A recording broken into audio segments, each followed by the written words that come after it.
Welcome to the deep dive. Today we are tackling, well, a truly monumental task. We're going deep into one of the most structurally complex and, I think, clinically vital regions of the body. We're using Gray's Anatomy, Chapter 62, to guide us through the peritoneum, the mesentery, and that whole labyrinth of the peritoneal cavity. And it really is a labyrinth. It's like a map of potential trouble. So our mission today really is to give you a kind of verbal roadmap.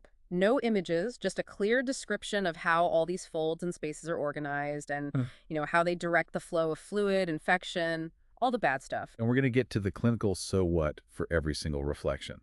So let's start at the beginning. The biggest serous membrane in the body, the peritoneum. Right. At its simplest, it's a protective sheet of tissue. It creates this huge potential space, the peritoneal cavity. But there's a really fundamental difference between the sexes. Okay. In males, it's a completely closed sac, sealed off. But in females, it's actually open to the outside world through the uterine tubes. Whoa, so that's a huge security breach, right? I mean, that's a direct path for pathogens to get in from the reproductive tract. It is a direct path that leads to major pathology. And if you look closer, the peritoneum itself isn't just a passive sheet. It's lined by these specialized cells, the mesothelium. And scattered across it, especially under the diaphragm, are these tiny little pores. They're called peritoneal stomata. Stomata. Okay, what do they do? What's their function? They're drainage ports. They work with these things called milky spots in the ommenta, which are just clumps of macrophages and lymphoid cells to absorb all the peritoneal fluid. So if they get clogged up, say with cancer cells. The whole system backs up. You get ascites. It's a filtration and drainage system, all on a microscopic level. That dynamic nature is so important. Let's talk about pressure. Intra-abdominal pressure. What's a normal reading? In a healthy person, resting, it's actually quite low, somewhere between 2 and 10 millimeters of mercury. Just enough to hold things in place. But when does that pressure become, a life-threatening problem? The clinical alarm bells really start ringing when you get what's called abdominal compartment syndrome. If trauma or bleeding pushes that pressure past, say, 25 millimilli Hg, it starts to crush the organs and cuts off their blood flow. It's a surgical emergency. You have to decompress immediately. That's a very clear line. So for such a huge cavity, how much fluid are we actually talking about normally? Very, very little. You'd find maybe a tablespoon in a healthy male, so rarely more than 5 milliliters. In a young female, maybe a bit more, up to 25 milliliters, but it's really just a lubricant. A lubricant, so it must be moving around all the time. Where does it go? It flows in a pretty consistent clockwise direction. It's driven by gravity, but also by the diaphragm moving when you breathe, and of course, peristalsis. The general flow is up from the pelvis towards the diaphragm where those stomata can absorb it. And this is where the anatomy creates a kind of functional superhighway. You have the two paracolic gutters, right? Why is the right one so much more important for that fluid movement? It's just geometry, really. The right gutter is deeper when a patient is lying down, but the big reason is that the left side is partially blocked. There's a little fold, the phrenicocholic ligament, that gets in the way. So the right side is an open road. Exactly. It's the fast lane for fluid to get from the pelvis up to that space under the liver. Which explains so much. If a patient has a ruptured appendix down in the pelvis, the infected fluid is probably going to end up right under the liver. It does. I mean, think about a couple of classic examples. First, cancer cells. They get shed, float in the fluid, get carried up that gutter, and get trapped in the omentum's milky spots. That's what causes the omentum to get hard and infiltrated. Surgeons call it an omental cake. And the second example, that must link back to the open female anatomy. Fitzhugh-Curtis syndrome. Exactly. Pathogens like chlamydia travel up the uterine tubes, get into the cavity, and ride that fast lane, the right paracolic gutter, straight to the liver. It causes inflammation all over the liver surface, a perfect example of flow dictating where the disease ends up. Okay, let's pull back for a second. Let's look at the main framework for all these organs, the mesentery. The modern understanding of this really changed everything, didn't it? Oh, it did. For centuries, everyone thought it was just a bunch of separate little attachments. But we now know the mesentery is a single, continuous structure. It's uninterrupted, all the way from the top of the stomach down to the rectum. It's the scaffolding for the entire digestive system. And if it's one continuous structure, that must decide which organs are mobile and which are kind of fixed to the back wall. So what are our main fixed points? Your attached organs are the ones that have fused to the back wall. So the duodenum, the ascending and descending colons, and the rectum. The non-attached, the freely mobile ones, are the stomach, all of the small intestine, and the transverse and sigmoid colons. They hang off their own mesenteries. And the mesentery itself, I imagine its composition varies a lot between people. That must be a surgical challenge. A huge challenge. In an obese individual, the mesentery is just packed with fat with adipose tissue. It completely hides the arteries and nerves running through it.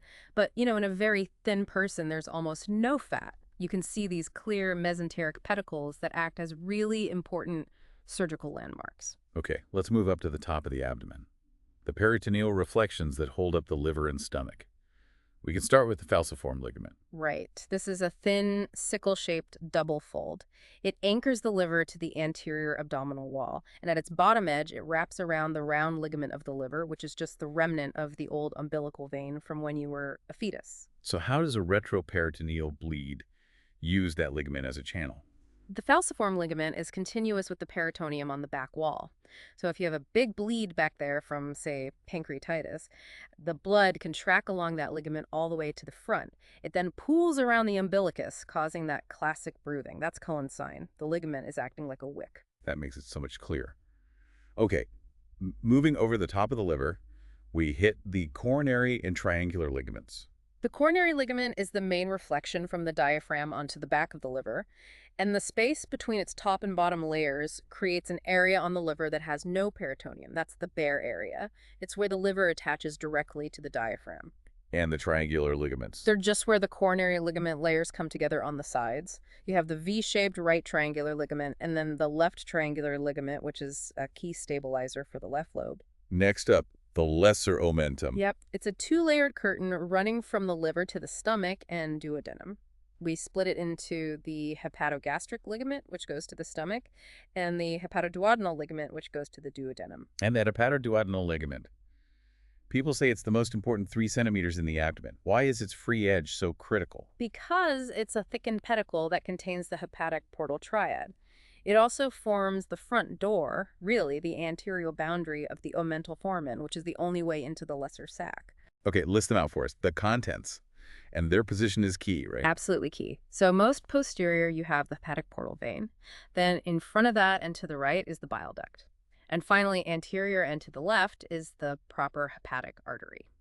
And surgeons can use that tight packaging with the Pringle maneuver if there's a major bleed. Exactly. You clamp that free edge, you clamp the whole ligament, and you temporarily stop blood flow from both the portal vein and the hepatic artery. It buys you time. Now below that, we've got the greater omentum. It looks like a simple fatty apron, but it's not, is it? Not at all. It's actually 4 layers thick. Think of it like this. A double sheet hangs down from the stomach. That part is the gastrocolic ligament. It hangs down, and then it folds back up on itself, creating a posterior double sheet. So 4 layers total. Then that whole structure fuses to the top of the transverse mesocolon. So that folding gives it mobility. And clinically, what's its main job? It's the abdominal firefighter, or policeman. It's incredibly mobile. If you get appendicitis, it will literally migrate to the appendix, stick to it, and try to wall off the infection to stop it from spreading. It also helps stop bleeding, and like we said before, it absorbs peritoneal fluid. Let's clarify the 2 big spaces now. Yep. The greater sac and the omental bursa. The greater sac is, well, it's the main part of the peritoneal cavity. It's where most of the organs live. The omental bursa, or lesser sac, is a big pocket, a diverticulum that sits completely behind the stomach and the lesser omentum. Okay, so what are the walls of that box? What defines the bursa? Its front wall is the back of the stomach and lesser omentum. Its back wall is the peritoneum covering the pancreas. It's a classic spot for fluid to collect, especially with pancreatitis. The fluid just leaks out of the pancreas in pools right there. And the little doorway between the greater sac and this bursa, that's the Foramen of Winslow. Correct. The omental foramen. It's a vertical slit, only about 3 centimeters tall. You've got to know its boundaries. Anteriorly, it's that hepatoduodenal ligament with the triad. Posteriorly, you've got the inferior vena cava. Superiorly, the roof is the caudate lobe of the liver, and inferiorly, the floor is the top part of the duodenum. Right. And above all this, what's the most important spot for fluid to collect when a patient is lying flat on their back? That would be the hepatorenal recess, also called Morrison's pouch. It's tucked right between the bottom of the liver and the top of the right kidney. Because it's the most dependent part of the upper abdomen when you're supine, any pathological fluid blood, pus, it all flows right there. It's the first place we look on a scan. Okay, shifting gears. Lower abdomen mesentery. Let's start with the transverse mesocolon. So this suspends the transverse colon. Its attachment line runs diagonally across the back wall. And that's important because it crosses over the duodenum, the head of the pancreas, and the left kidney. It basically divides the whole cavity into an upper and a lower compartment. And the mesentery of the small intestine, famous for being super long and mobile. It's a huge fan-like structure. Its root is only about 6 inches long, but it fans out to suspend 20 feet of bowel. It runs diagonally from the upper left down to the lower right, and it contains all the superior mesenteric vessels. That sheer length makes it really hard for surgeons to know exactly which loop of bowel they're looking at sometimes. And a quick note on the ascending and descending colons. They're attached, right? Yes, they're secondarily retroperitoneal. They had a mesentery during development, but it fused to the back wall, fixing them in place. What about the mesoappendix? That's just the appendix's own little mesentery. It comes off the back of the small intestine mesentery, and its position is why the appendix is so often found tucked up behind the retrocecal position. That makes diagnosing appendicitis tricky and makes the surgery way more complicated. Before we hit the pelvis, let's get a clear picture of those folds on the inside of the front abdominal wall, the 5 umbilical folds. This could be a bit dense. Okay, let's break it down. There are 5 folds spreading out from the belly button. In the middle, you have one single median umbilical fold that covers the urechus remnant. Then the paired ones. Correct. You've got the paired medial umbilical folds, which cover the old obliterated umbilical arteries. And then further out, the paired lateral umbilical folds. These are different because they cover active patent vessels, the inferior epigastric vessels. And the spaces between these folds, those are the hernia spots, the fossae. Exactly. Between the medial and lateral folds is the medial inguinal fossa. That's where direct inguinal hernias push through. And then lateral to the lateral fold is the lateral inguinal fossa. This is right over the deep inguinal ring. That's where your typical indirect inguinal hernia starts. The folds literally create the weak spots. Excellent. Okay, now for a crucial contrast.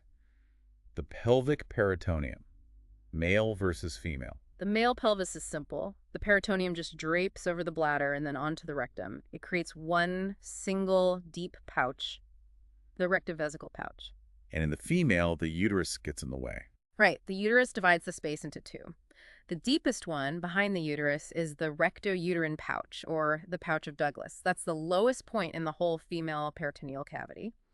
Then in front, between the uterus and the bladder, you have the shallower vesicouterine pouch. All right. We've saved maybe the most clinically important difference for last, the nerve supply.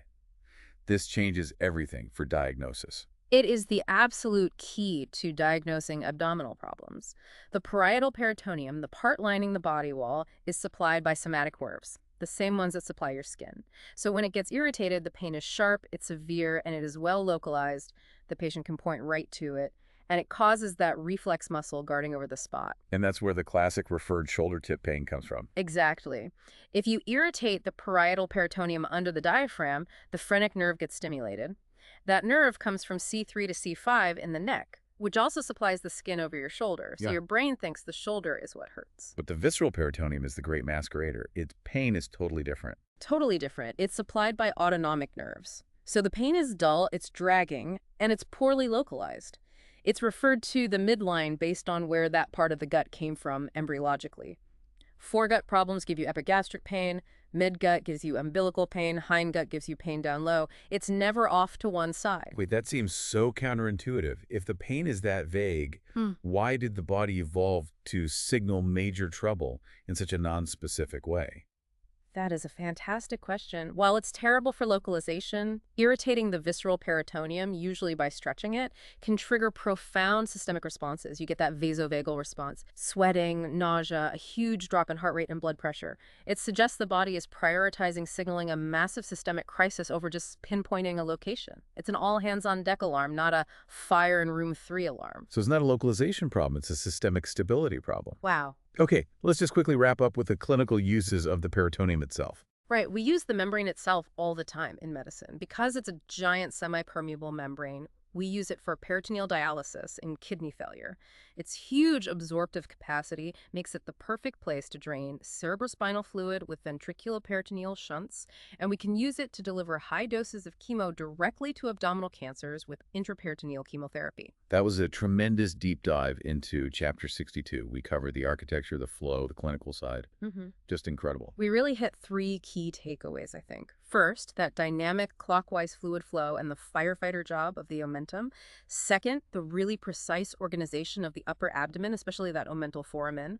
And third, that life-saving difference between the sharp, localized parietal pain and the dull, vague, visceral pain. Thank you so much for joining us as we navigated this incredibly complex space. My pleasure. And here's a final thought for you to chew on. Given how that vague, visceral pain so often delays diagnosis and surgery, how would everything change if the visceral peritoneum was supplied by those sharp, localized somatic nerves instead? Think about how much sooner you could operate if the patient could just point to the exact spot right from the very beginning. A fascinating diagnostic hypothetical. Something to keep pondering as you review your notes. Until next time, keep digging deeper.